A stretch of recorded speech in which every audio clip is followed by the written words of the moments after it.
امام علی علیہ السلام نے فرمایا، بلاغت وہ ہوتی ہے کہ جو زبان پر سخت نہ ہو اور ذہن پر گرا نہ گزرے۔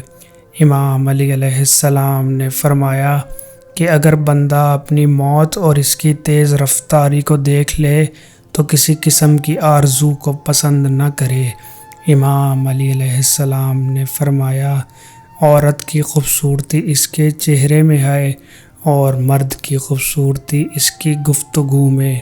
امام علی علیہ السلام نے فرمایا، جو شخص کسی مومن کے دکھ کو دور کرے گا، اللہ تعالیٰ قیامت کے دن اس کے دل کو دکھوں سے دور فرمائے گا۔